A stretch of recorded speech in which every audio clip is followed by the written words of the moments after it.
Path, and also I'm the founder of Dancing with Ease Body Brain Business Balance. And today I'm really excited. My friend Cheri Merz is here, and she's going to talk about writing, about write your way to peace. And I'm I'm happy that she was able to come. We met during a book project called Joy on Demand, which we will share more with you about as we get into the conversation. But healing, the healing path, everybody, I think, is on a healing path. And one of the things that my guests and I talk about is that healing happens, but it doesn't always look like we think it's going to look when we start. And the purpose of the show is to provide many different paths so that you can explore different ways and find the ones that resonate with you. So I'll bring Cheri on to the broadcast. She can tell you a little bit about her history and life, and we'll just start talking about the ways in which she has used writing to move her forward in her life and into having more peace in her life. Hi, Cheri. Hi, Laura. I'm so glad you could be here. I am so glad to be here. So do you want to jump right in? Do you want to give a little bit of history about all of the different things you've done? I know you've written a lot of books. I know. And it's like, really? I'm here now.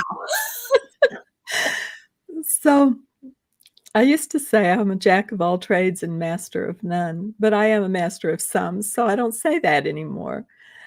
I have had a long life and a long career, and during most of I can't say career because until I started publishing, which was about 7 years ago, I didn't really have a career. What I had was a succession of jobs that taught me things. But I was an English major in college, and from the time I was about 15, I wanted to write for a living. I wanted to write fiction, and at 65 years of age, I finally began doing that for publication. I had some success, and then I had writer's block. My mother passed unexpectedly under circumstances that left me with a lot of regret and guilt. And the journey I've taken since then, since 2016, has brought me far and wide.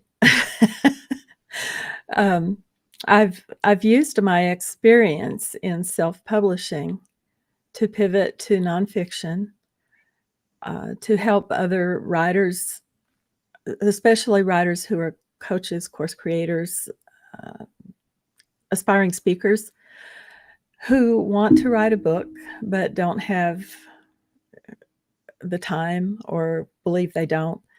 There are about 3 main objections that people tell themselves and that are nonsense, but they don't know they're nonsense until they talk to me. So that's been my journey for about 3 years now, and I've found my way to a great deal of self-development for myself and the realization that many writers can find catharsis and peace in their lives through some types of writing, as well as enhance their business experience or their business credibility and authority, etc.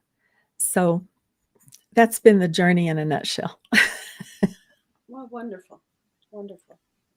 I know before we came on yesterday or the other day, someday we were talking, and you mentioned something about morning pages. Yes. And I have another friend who uses that process frequently. Mm-hmm. And she said she found it really, really helpful when her She lives here, but her parents lived in England, and when they got into their upper 80s and 90s, she suddenly had a lot more responsibility for Mhm. helping them long distance, and she Wow. found that the morning pages really helped her to sort Yeah, out a lot of the different ideas, feelings, things. right. And so, that's just a very kind of personal thing, like journaling. Um, Yes. what does she do? She sometimes says, like she will write for 10 minutes, just only 10 minutes, Mhm. but not read it at all, not punctuate, not look back at it, and maybe not look at it for days or weeks or months, but just simply the activity of writing whatever is passing through her mind. She said sort of stops it from spinning in there somehow. Yes. That's exactly the case, and, um, to be frank, I'm not an expert on morning pages, nor is it my practice. I have a friend, however, who practices, um, and it's a way for him to avoid writer's block. So I'm if I had known about it in 2016, I might still be writing fiction. Who knows? But it's for those who are maybe watching who don't really know about it, please Google it because I'm not going to be able to give you an expert idea of what it is. But it's essentially a brain dump. And those circling thoughts that uh, prevent you from doing what you should be doing or want to be doing, uh, the overwhelm that all those circling thoughts brings can be tamped down, if not entirely eliminated, by sitting down and writing stream of consciousness. Like you said, no punctuation, no editing. Don't worry about what you're writing. It's almost automatic writing. My friend starts with nonsense words that he's developed a pattern, and that tells his brain and the universe that he's about to do this daily practice. And those nonsense words flow into whatever's bothering him, what he needs to write down to remember Mm. what his intentions are for the day or the week or whatever comes up. I assume it's a lot like meditation, although that is also a practice that I have not developed a full habit for. But the idea intrigues me, and I may yet try it for myself. Well, one of the things that I share with people is it doesn't have to be the morning. That Mm, works for uh, I can't. My brain is blocking the name. There's a woman who does the morning pages. She wrote a book, and it is a lovely, lovely creative book. But if when you have time, it's lunchtime, right? Take your lunch, go sit in the park, take a notebook, and just write. And some people might find it helpful to write in the end of the day. What I find, my friend Ruth Bullivant is also a book coach in England, and she said the only rule is to write when you said you would write. yes, And or have a darn good excuse not. my So dog ate my computer. No, no, that's so I have a daily routine that I go through. It includes bullet journaling.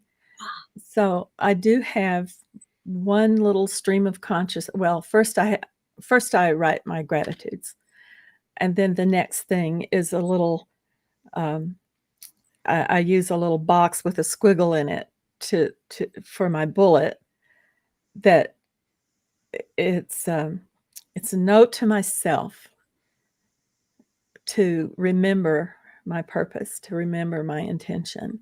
Sometimes it just says, keep your eyes on the prize. Sometimes it scolds me. oh, naughty, naughty. And then I write the tasks that come to mind, and I go through the rest of the day. I time block, which helps with productivity. Um, and I go through the rest of the day attempting to get those tasks out of the way. And those tasks need to be something that drives me forward in my business and my purpose. So that bullet journaling is another form of very abbreviated writing that can help. Longer journaling can work just like morning pages, although you probably wouldn't want to put a bunch of nonsense words in a journal. And for that, sure, do it any time of day that the muse visits you, There we or go. or that you have time for. Yes. Uh, I hesitated there because one of my favorite quotes came up, and I can never remember to whom it's attributed. Sometimes I say F. Scott Fitzgerald, but I'm not certain that's the case. But it goes along the lines of, I only write when the muse is there for me, but I make darn sure she's there for me every morning at 9 a.m. Right. Right. If you're prepared to do something and you proceed with your physical circumstances in that preparation, then the muse will come. It's like build it and they will come, which is a lie, but it's like get ready and it will come. Right. Right. It's very, very interesting. I mean, it's like that with your dreams. And one of the things that I have kept most of my life as an adult person is a dream journal. Oh, And and a lot of times the intention to remember your dream so you can write it down is all that it takes to make you remember your dreams. You know, people say, well, I don't ever remember my dreams. I don't dream. I don't, whatever. And I'm like, well, see what happens. Take a week or two and plan to make some notes when you wake up. So, so then again, I think part of the using writing to find peace in your life is the non-judgmental part. You know, absolutely. Which is why you scolded me when I said my your bullet journal was mean to you. my bullet journal is sometimes mean to me. No, it's not really very mean. It's just reminding me, you know. And all these things play into together. I mean, like I say, I've been on a self-development journey for as long as I've been building this business. The reason is I have failed many, many times to reach my goals in the past.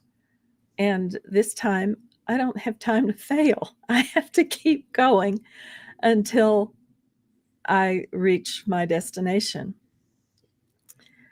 And here comes another quote: success is not a destination, it's the journey to get there. So that's why I think I'm aligned with people like you and the other contributors to our anthology, because I'm experiencing this journey as I'm recommending it to my other writer clients. It's great synergy. Well, and it is a journey. I mean, for me, if I look at every experience as an adventure, Ah, yes. even okay, actually once I went around the world, right? I bought a ticket that went clear around the world. I had always wanted to do that, and Wow. yeah. When I was in my, I guess my early 30s, you could buy a ticket for $2,500 and take an entire year to go all the way around the globe, but you could not go backwards. And you had to always, whatever direction you picked, east or west, you always had to keep moving in that direction. And I would give anything to have had that experience. That's And my fabulous. mom my mom was pretty freaked out, right? Uh, She's like, "What are you doing?" Because I was, like, probably right in the middle of my good working years, and I said, "I'm taking a piece of my retirement while I can still carry my suitcase." Absolutely. I have to have rollers. And so, um, but the very first day, okay, so there was a problem, right? Because I left out of New York and I landed at the end, the ticket came back into LA, and you can't fly within one country. You can only land in a country one time. And like I live in Kansas, right? And so my mom, of course, is my mom. How are you going to get home? What's going to happen? Amtrak. And I go, it'll work out. Don't worry about it, mom. It'll work out. And she's like, you know, well, I fly from Wichita, which has the Wichita International Airport. I love to fly there because like it's so small, but it's an international airport. We go to Dallas. It's Christmas time, and suddenly there's a terrible storm, and all the planes get all backed up. Oh, no. I'm on my plane heading to New York. I have an event the next day in the morning, so I have a as I was young, I used to plan things really close together. We It's like live your and journal learn. too. Like on my journal, I can show you is I write on every page, right? So I write on one side. Where's my camera? I write on one side. I write on the other side. There's my camera, and I don't want to waste any paper, So I don't want to waste any time. But our plane is sitting on the ground, sitting on the ground, sitting on the ground. Other people's planes can't take off, the whole disaster. And they come on the plane, somebody, and says, if anybody can give up their seat, this plane is going to leave in 20 minutes or 30 minutes. But if you can give up your seat, we'll give you a hotel room, a dinner voucher, and a ticket anywhere in the continental United States, good for a year. And I'm like, yeah, that's it. Solve my problem. You know? And and so I was like, there, it worked out. So I jumped off. So it was Dallas. My first college roommate was living in town, so we had a get together, and it was a great thing. And I had my ticket home. When I started, and I think this is important for writing, is because you start at the top of the page, and when you're doing this kind of free writing or experiential writing, you don't know where you're going. True. You just say, I sometimes start with a sentence. I worked with Natalie Goldberg when I was younger, and one of the things she said is, you take a sentence that's a prompt, and you just start the sentence, and you just keep writing, keep writing. And when you stop, you write that sentence again. And then you keep going. And you keep going. And every time you stop, you start with that sentence again. So I like one day I did this, and I just started with the funny sentence of when I was time. Because I struggle with time, time blocking, getting everything done. And so I thought, well, I'll just write about time and when I was time, and I can find it. And later, I often turn these free write things into something, into a blog post, into a poem, Mhm. something. They have pieces of information for me that are important. They aren't really publicly consumable, but for me, that's one of the biggest joys. Is that like the pages I showed you were so messy. I can scribble on them. I can write sideways. I can do whatever I need to do to get the ideas out of my head, and I don't have to show it to anybody. Yeah. It's my path, right? Right. My way to finding resolution with these ideas that I was for a while I was really struggling with time, and so I was like, ah. And so the idea that the simple act of writing.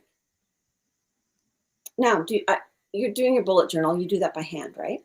Yes, I do. Mhm. And I'm kind of concerned about people who aren't learning how to write in cursive.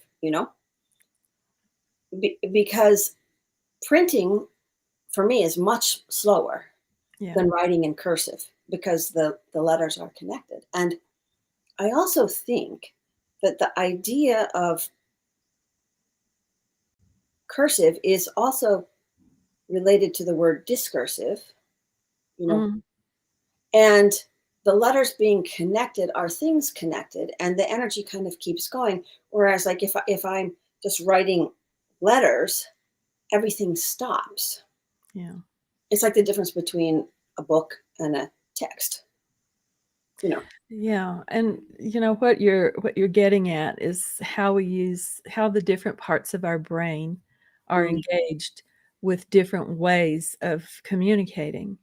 So when we talk, we use a different part of our brain than when we read. When we read, we use a different part of our brain than when we write. When we type on a keyboard, we use a different part of our brain than when we use our hand, whether it's cursive or printing. And I suspect it's a different part of our brain yet between printing and cursive. I also suspect that people who are not being taught cursive in their school years, who later find their way to writing by hand, will probably invent their own cursive. that's probably a really good idea. That's a good thought. My bullet journal is half and half. I start out printing so that I can read it again. So it's neat. I know, I got you. And I end up connecting some letters that seem to need connecting. It's I think it would be okay. Well, actually, that's basically the main thing is that I'm getting from you is just give yourself permission to write Yeah, some yeah, way, and it whatever way it is. Um, creativity is all about and the time. finding the different ways. Yeah, time and permission, and allowing yourself to acknowledge that you are creative no matter what. This was a problem for me, the left brain, right brain thing. And I've been accused of being left brained. I've embraced being left brained. I'm, uh, I hide the fact that I'm not as organized as people think I am because That's too because funny. it's part of my left brained identity. Oh, is being And, well organized. and therefore, part of that 50-year hiatus between wanting to write fiction and actually doing it was believing I was not creative. Okay, this is another way that writing can get you into healing. Mhm. Is you can well when I first started seriously journal. I always journaled, but then I took a class on working with your dreams, and we had to keep a dream journal, and then we had to write, and this and that and the other thing. And um, I said one day to the woman who ran it, who's a dear friend of mine. Her name is Ione, and I said, well, I the reason I dance is because I'm not verbal. And she just busted up laughing. And she said, I don't know where you got that idea, but that's not how I see you or experience you, you know. Right. And I was really like, really?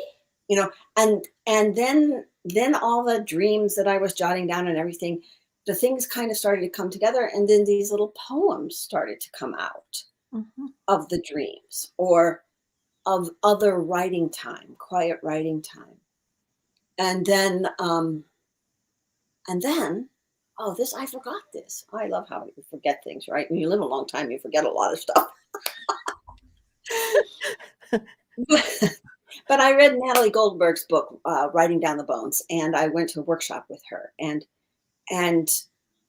I just in these free writings, I started to remember pieces of my childhood that I had completely um, stored Mhm. away. It's all in there. Yeah, from the top of my brain. Yeah. And And so then I have a whole essay, this whole series of essays about that and things and and it was like a faucet. It was really fun. Mhm. See, like I'm not nonverbal. I got it now. I believe that I'm not nonverbal. It's amazing how blind we are to our own brilliance. When I started writing for publication, I was ghostwriting for a gentleman who had me, first editing and then writing nonfiction, that he intended to publish under his pen name on Amazon. And when he suggested that we write fiction, I went, "Oh, I can't write fiction. I can't." And he said, "Well, you will, or I'll find another ghostwriter." Oh no! Oh no! So, I actually started ghostwriting for him and for another gentleman in the same month. Um, the background to that is a long story, but the upshot is by September of that year, I had written 850,000 words. Oh my gosh! I had I had written 4 books for one person, 5, I believe, for another, and 3 for myself under my own pen name, all fiction. And the guy that told me I would write fiction or he'd find another ghostwriter is now making a living, a full-time income from the books that we wrote together. I wrote over 20 of them for him eventually. So, Wow. sometimes you have to be dragged kicking and screaming into your career, Or onto your path, to your or path. the Sometimes the universe needs to club you over the head to make you listen. well, every once in a while, yes, that is the truth. But the other thing is all of that stuff that you did in your multiple jobs that you talked Mhm. about gave you skills That's true. that support the creative work that you do now. That and the probably by 2013, 2014, when I started, I had probably read well over 5,000 books of fiction and nonfiction in my lifetime. So that background also served me well. It boggles my mind when I see people who say, "I don't really read," or the average person reads 1.5 books a year. I I I can't believe it. I can't believe people don't read. It's so far from my experience. I read every moment of free time I can. I read when I'm not supposed to. I read while I'm eating. I read while I'm watching TV. Well, So I one of my favorite memories my dad died when I was really little. I was probably 9 or something. But before that, he took me to the library mhm, and he got me a library card and he showed me how to check out books and we went around and we picked out all the books on horses because I wanted books on horses and I remember when you're supposed to be doing your chores, but reading was considered a very useful activity related to school, related to I don't know what else, yeah. You know valued. So we could do it in our free right. time. It was And allowed. yeah, it was allowed and what did my friend say too? Oh, she has a little boy and he started to read really early at age 3. And he would wake up really early and she was just like, "Oh man, I need to sleep." So she said to him, "You can, when you wake up, here are these books you can read." And Mm, and then she said she started to have trouble getting him to get up to have breakfast He was so busy with his books. And Right. when it's bedtime, he got to read for a certain amount, like 30 minutes or something. And so he never gave her any grief about going to bed Yeah. because he got to read. And I have all these memories of reading and books. And I had a great teacher in the third grade, and she would read long novels to us. I think she read Big, and she would read some of the Little House on the Prairie novels. But she always went through and she picked the place to stop. It wasn't necessarily the end of the chapter, but it was always you wanted to know what was going to happen next. And so she would read every morning for 15 or 20 minutes when we got to school, the starting of the day. And we used to go home to lunch. This is how old I am. We got to go home to lunch. And um and so she would read again when we came back from lunch. And part of this, I realized later as an adult, was a way, it was like doing a serial. Um to keep everybody coming back. They wanted to hear the next chapter or the next episode. Right. And then if we had to do a bunch of work, social studies or whatever, then she would say, if we get all of this done by a certain time, we will read some more of the book. Dude, we were down and we were working. Yeah. So I also have a memory of being taken to the library when I was 8 years old. Well, I was probably closer to 9 or at 9. My sister was born when I was 8. I had a brother who was born when I was 4. And my mother became my father's bookkeeper when he started his own business when my sister was still a baby in arms. And there was no money for babysitters, so we went to work with mother and we had to be kept entertained. Now, this is how old I am. We didn't have a TV until I was 8 years old.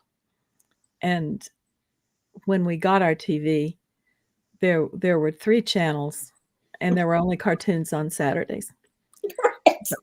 I know that.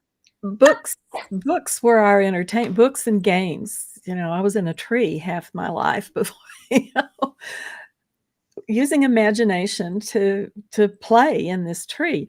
But she would take us to the library once a week to replenish our book supply for while we sat in a separate room in my dad's shop office.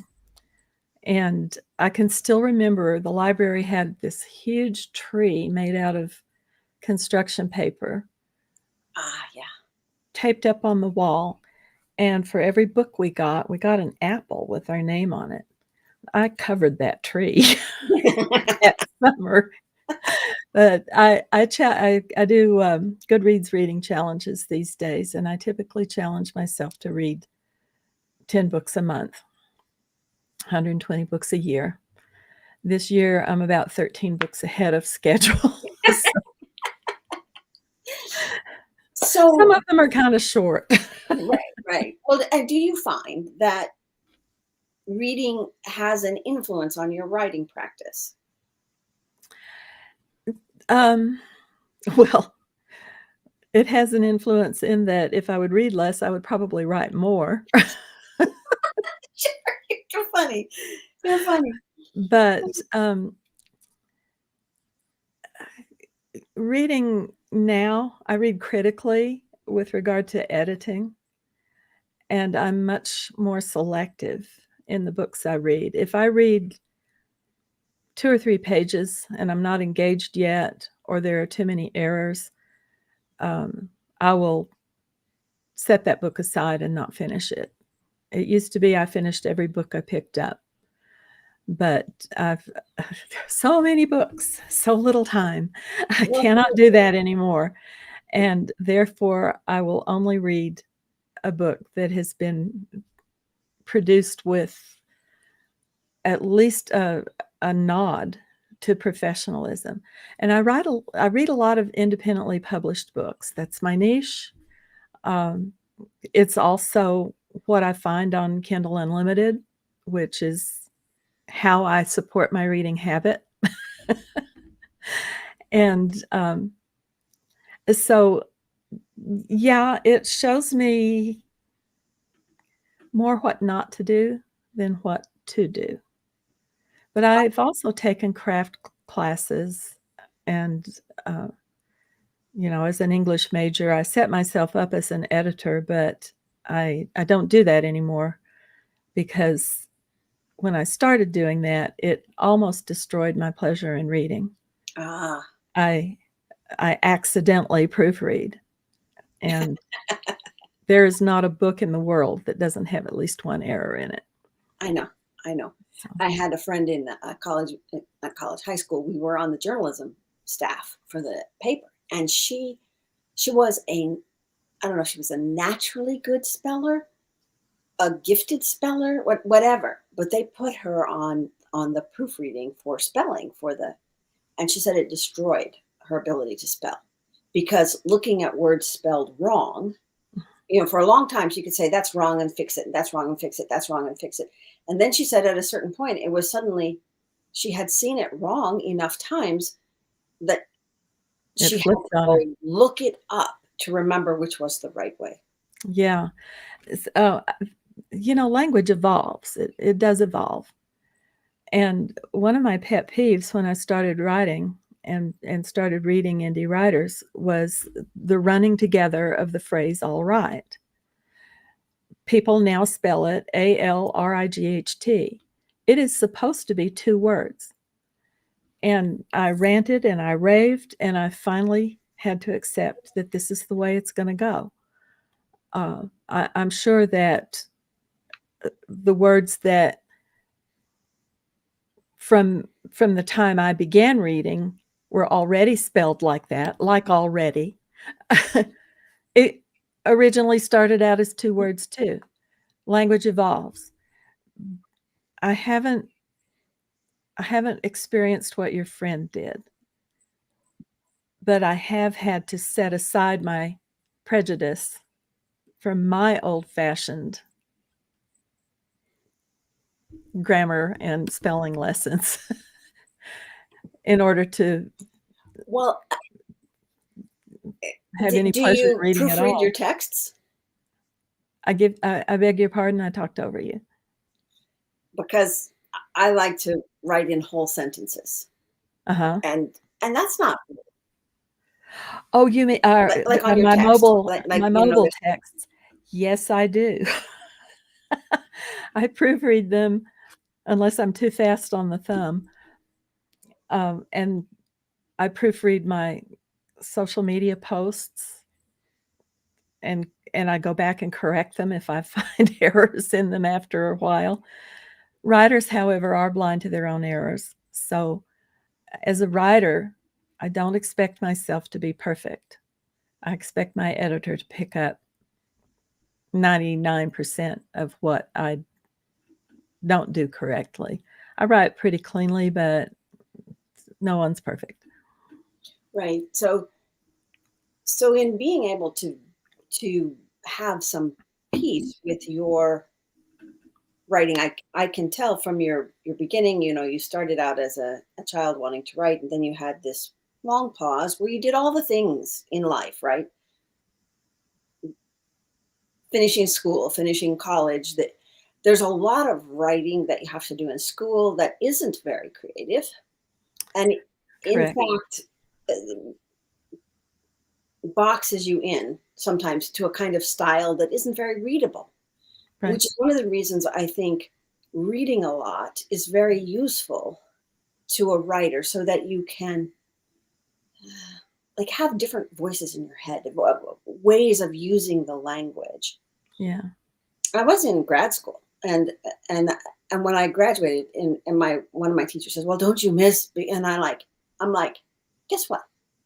I'm reading a book by Elizabeth George, and I've had to look up 10 words in the first half of the book. Right? Okay, so I was like over 40. I had a master's degree, and I'm reading this novel. It's a novel, it's not a big tome, and she's writing English, British English. And so Mhm. there were words that I didn't had, had to look up, which is really fun. And so he said, "Well, yeah, but don't you miss?" I said, You mean reading 500 reviews of the same concert with very bad grammar and tons of writing mistakes? No, I don't miss that. Yeah. I don't miss that at all.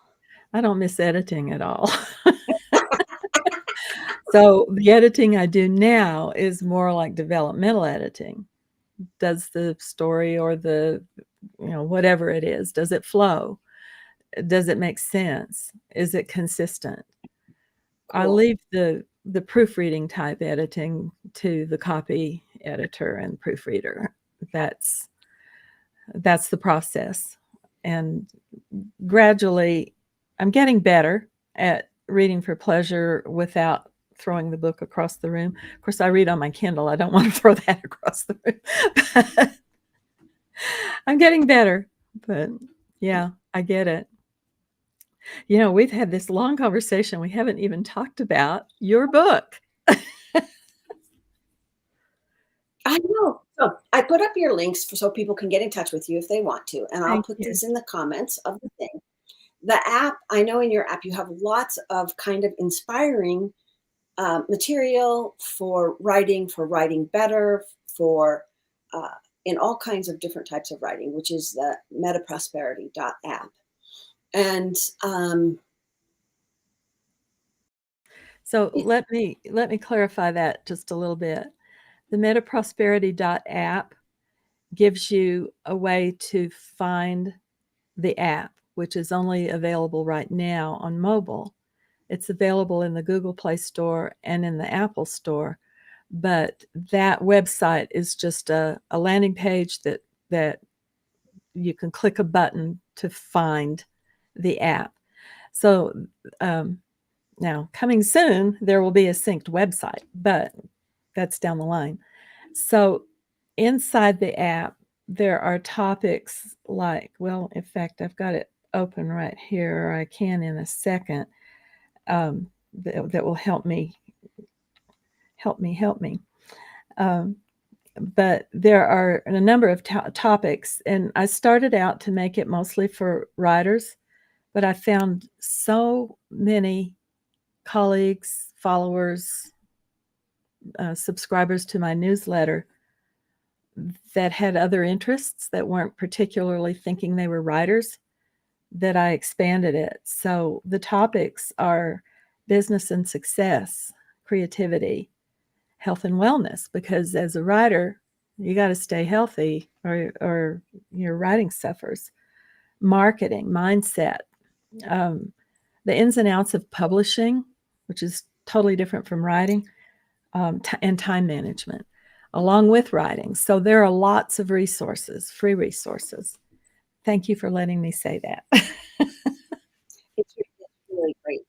No, it's really great because, like you said at the very beginning, we can come up with 500 reasons not to do something.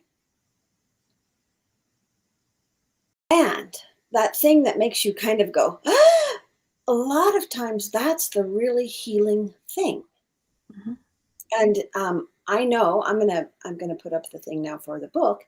Is when I met you, I was like, well, I've been thinking about writing something, writing a book for a long time. I have tons of stuff written and just sitting on my computer. I have blogs, can I take my blogs and organize them into a book and whatever. Yes, you can. And and what about proofreading and editing and um, keywords, which I swear I haven't, just saying the word pretty much like chokes my throat. And and I have a lot of friends, but I mean, not all of your friends are good at proofreading. They might be willing to help you and want to read your book, but they maybe aren't going to see the mistakes or the things that need to be. That's true. In fact, some professionals When I met you and don't. I'm sorry, Laura, you're freezing. We can't again, hear you. There you go. there on my back. See, my thing says the website is on. I might have to call my friend Cox. I think I need a new internet provider, darn. But hopefully the recording is happening, even Hopefully. though it acts weird. We'll see. But I was going to say that when I met you and we talked about an anthology, I was really like, I could just do one chapter. I know I can write one chapter. Mhm. And then I was like, you're like, well, I'll work on the keywords, and I understand Kindle. And the thing that for me that's really freeing, which allowed me to focus on the words and the writing that I wanted to uh, share, was not having to worry about all the technology Mhm. and and how to deal with Amazon, how to deal with Kindle, how to format the book so that it would upload right electronically, and how to format it so it would print beautifully. I mean, that's not beyond my capacity, right? I mean, I use a computer all the time. I do layout, I do all kinds of stuff, but it's not my favorite thing. Right. And you should only do what your favorite things are. And so for me, it was like to say, oh, I don't have to do every piece of this. Mhm. That was very freeing and healing, and let me have a lot of peace with the whole process. And also not to feel like the world is so busy now, you know, that sometimes I feel like, well, why should I even bother to put something out there? Who will ever find it Mhm. in the morass of everything that is there? And so I have to put up the thing. So we have the book, Joy on Demand, and then it's Joy on Demand again. Oh, nice. I, I need to Kidding.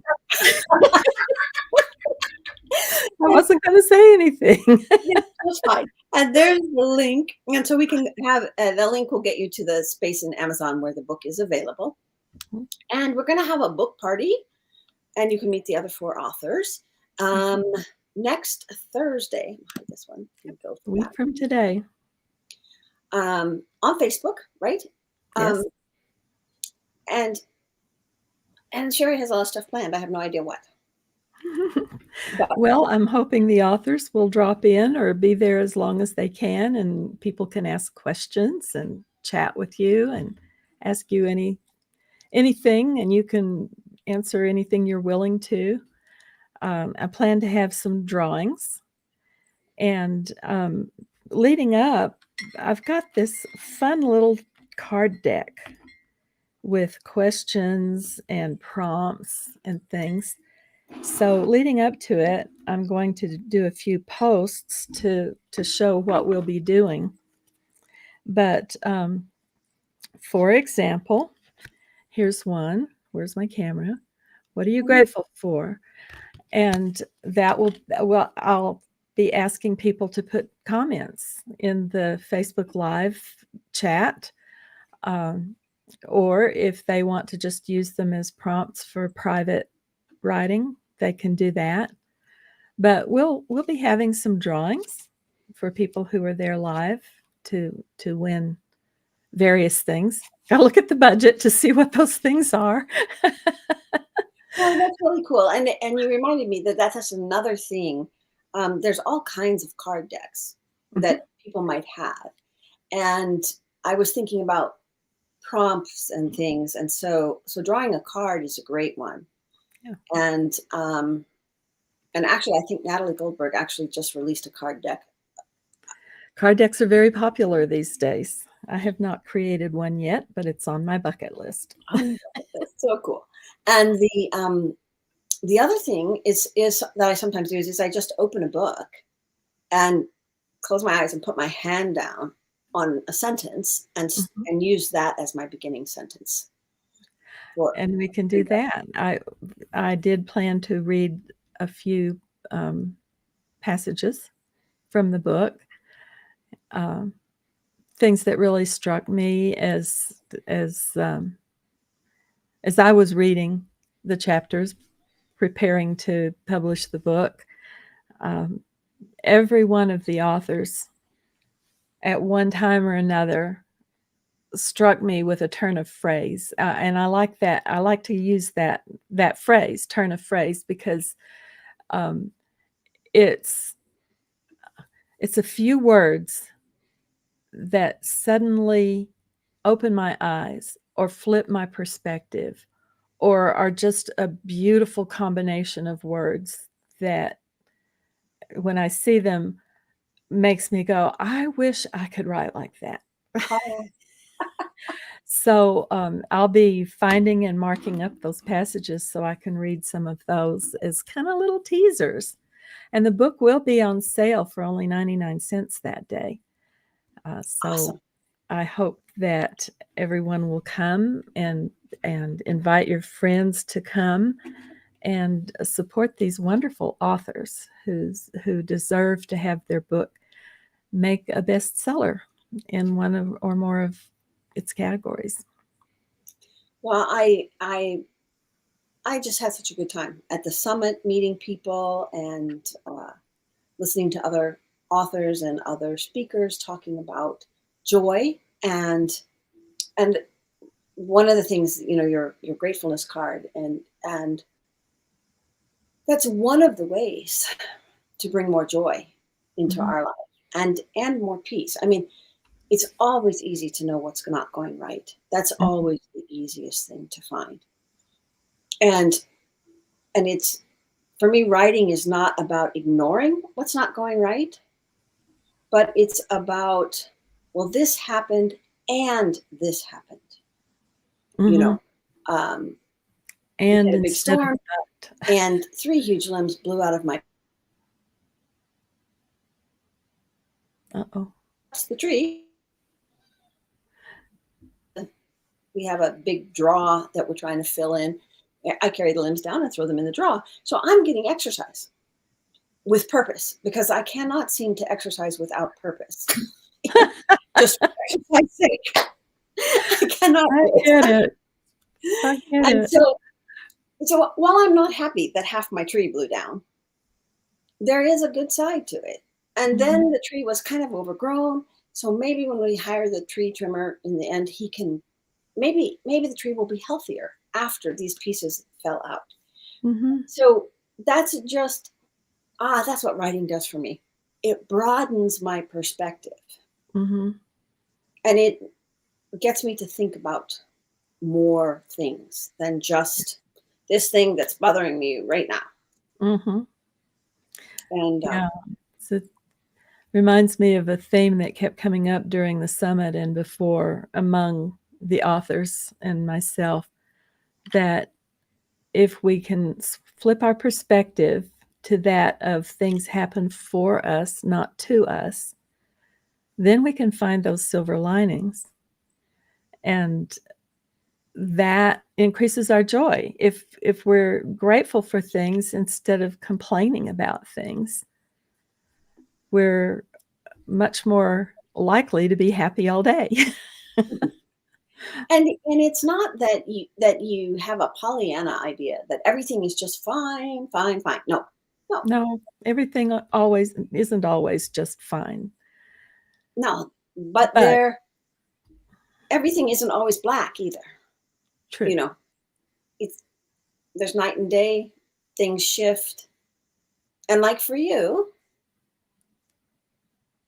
you you took your what you said was your writer's block, and you turned a little direction Mhm. and made a whole new kind of career path for yourself, Yeah. which might I not be one let's that. let's call it a branch, because I will still be writing fiction, just not right now. And I'm afraid you've frozen again. So, well, I want to thank you very much, Cheri, for your time and willingness to share your journey and the different ways that you use writing to bring joy and peace into your life. And like I said, I will put all the links in the comments so people can find you and find the information and maybe join us at the book party, because that would be Thank fun. you so much for having me. I've thoroughly enjoyed this conversation, and I hope that your viewers enjoy it as well. Wonderful. Thank you.